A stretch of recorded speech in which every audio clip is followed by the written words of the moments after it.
You've all seen Kim K and Kanye West's relationship drama being aired out on the internet like dirty laundry. You've probably also heard of the Pete Davidson and Kim K controversy that's been making rounds on all the socials. It couldn't get any messier than this, right? Wrong. YouTube star turned professional boxer Jake Paul has stepped forward to organize a boxing match between Kanye and Pete, where the two men can duke it out once and for all. So why does Jake want to step in? As questionable as it looks, Jake Paul has given us reasons to believe this isn't just a publicity stunt. In a recent interview with TMZ Sports, the 25-year-old internet star said that his $60 million offer to get Kanye and Pete in a boxing ring was 100% real. The former YouTube star told TMZ that he was sick of Kim and Kanye going back and forth on social media and that it would affect the kids' lives, referring to their 4 children, North, Saint, Chicago, and Psalm. He worried that the children would be the ones to take the most trauma from the spat. We can all agree that encouraging a physical altercation between the two men probably might not be the best way to resolve the given situation, but hey, at least Jake's heart is in the right place. Jake Paul even did the math on this and laid out a whole game plan in a recent tweet, in which he offered Kanye $30 million, while admitting that as a billionaire the money might not excite him, but beating up Pete Davidson will. He offered the same amount to Pete, elaborating that the money might mean more to him than to West. Paul claims he's also willing to act as promoter and matchmaker to allow the feuding pair to settle their differences. The YouTuber turned boxer is offering to give them a share of the pay-per-view profits if they agree to the 6-round fight. As absurd as it all sounds, we can't help but wonder who would win, and if the boxing match really would mean the end of it all. Will it actually happen? As of yet, there hasn't been any response from Kanye nor from Pete, but is it likely they might go through with this? The rapper has made it more clear than ever where he stands with Pete and Kim K's relationship when in January 2021, he made a jab at the SNL star in his song called Easy. He showcased his hostility towards Pete in the track, leaving no room for doubt about what his stance on the situation was. God saved me from that crash just so I can beat Pete Davidson's ass, where he referenced his life-threatening car accident back in 2002. As for Pete Davidson, he seems to be unbothered by any dig the rapper has made. From the constant slew of character-assassinating comments on his social media, to Kanye encouraging his fans to take part in harassing the SNL star if they see him in public, Davidson has yet to stoop as low as West. Now, Kanye's constant jabs at Pete.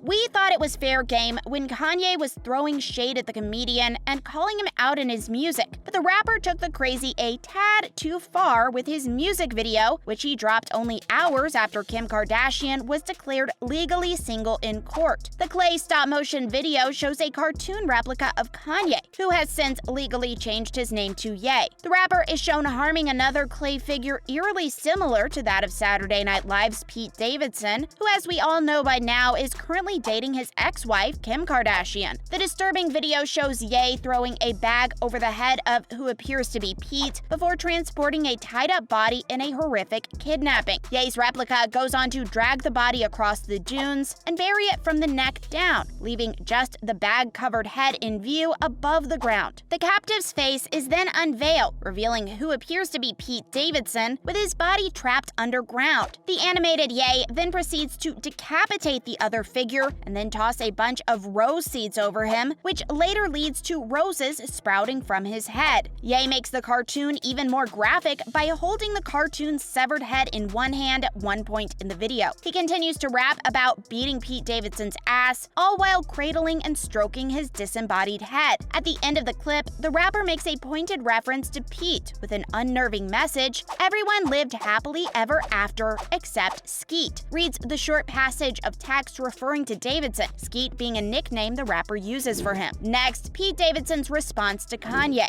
Ever since the start of their feud, Pete has reacted to all of Ye's antics with civility, or not at all. But we all agree that the rapper reached a new extreme with his disturbing music video. Supporting concern for the comedian was at an all-time high, and everyone was wondering how Pete would handle this one, especially after Kim expressed her disgust with her estranged husband's actions, saying he's showing the world why I left him. As for Pete, he doesn't seem too bothered about any of this. If anything, he finds the fact that Ye included a cartoon version of him in the music video hysterical. The SNL comedian claimed that he's rather flattered by it all and that it's ridiculous to him, and that he's using all this negativity to grow for himself and his relationship with Kim K. Now, in other boxing news, Eddie Hearn's concerns about Dillian Whyte versus Tyson Fury. British sports promoter and Matchroom Sport and Professional Darts Corporation chairman Eddie Hearn has expressed his doubts about the success of the Tyson Fury versus Dillian Whyte fight on April 23rd, saying that he's happy not to be involved in the promotion of said event. Hearn refuses to comment further or elaborate on his reluctance to be involved with the match in order to not come across as salty, but he did make it very clear that he thought there were a number of issues. Fury will be defending his WBA heavyweight title against mandatory challenger Whyte next month, on April 23rd, at a sold-out Wembley Stadium in London, England. The fight will be on PPV. If there really are issues with the fight, as Hearn insinuated, it doesn't appear to be affecting the success of their promotions at all. With the Wembley Stadium selling out 100,000 seats, the ticket sales have been nothing short of phenomenal. Although we do see where Eddie Hearn's concerns for the promotion stem from. It seemed that Dillian Whyte and Tyson Fury were having a bit of trouble shouldering the responsibility of promotions equally. At the start of the kickoff press conference, Whyte decided to opt out, which left Fury with all the burden to single-handedly create an interest in the April 23rd event. Hearn emphasized that he didn't think any of this would affect the fight itself, but it sure did add loads of problems when it came to promoting it. Next, George Kambosos Jr. fires back at Ryan Garcia. Ryan Garcia made comments about George Kambosos Jr., saying that he wasn't as skillful as Teofimo Lopez. He further went on to say that Kambosos Jr.'s victory against him was only owed to the fact that he wasn't at his best last November. Ryan said that if he ever got the opportunity to fight Kambosos, he would show him that he doesn't belong in the same ring as him. But unfortunately, the professional boxer's inactivity in the ring has made it difficult to challenge the unbeaten Kambosos for his many lightweight titles. George Kambosos responded to Ryan's jab at him by saying, "Ryan likes to get involved in everything, but he should be focused on getting to the gym instead of getting involved in other people's business." Kambosos also brought up Ryan's fight last July against former super featherweight champion Javier Fortuna, in which he had chosen to pull out. At the end of all this, George Kambosos said he wished Ryan Garcia all the best and that he should worry about his own fighting instead of talking big with no big wins under his belt. Lastly, Eddie Hearn almost certain about Joshua versus Usyk. Promoter Eddie Hearn claimed that he is now almost certain about the much-anticipated rematch that will happen in June between heavyweight champion Alexander Usyk and former three-belt champion Anthony Joshua after the Ukrainian boxers team say that they're ready to make the contest. Hearn has reported that he will be having a discussion with Usyk's promoter Alex Krasiak to finalize the fight, along with its date and location for the rematch. The Ukrainian boxer has been busy defending his country during Russia's invasion, but has now decided to leave in order to begin training for his upcoming fight. Given the financial ramifications on the line for the rematch, it makes sense for Usyk to take the fight, since it's an ideal situation for him. A second victory over Joshua would put him in the position to face heavyweight champion Tyson Fury in the championship later this year. That's a wrap for this video. How do you think this Ye and Davidson drama is going to play out? Let us know in the comments below. We might be seeing them in the ring with all these other big names pretty soon. You never know. Make sure to give this video a thumbs up and subscribe to our channel for more videos like this. See you in the next one.